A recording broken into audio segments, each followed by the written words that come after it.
আজকে রামনবমী। রাম করেছিল রাবণকে বধ।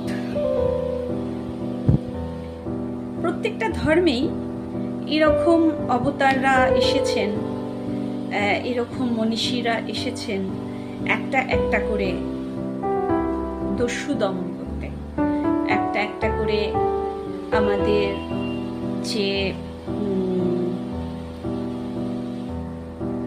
যে আমাদের হয়তো অপবিত্র, হ্যাঁ, যে আমাদের জন্য অপবিত্র, অশুভ শক্তি দমন করতে।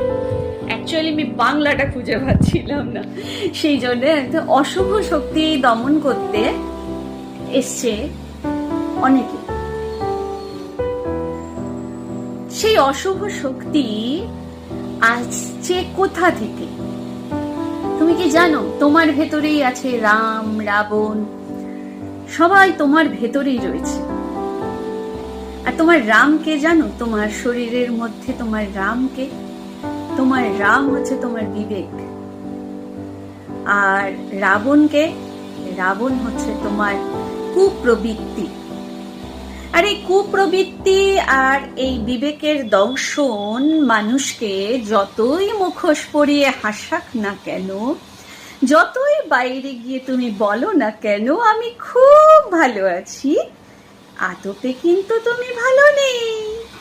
আদপে কিন্তু তুমি সবচেয়ে কষ্টে আছো।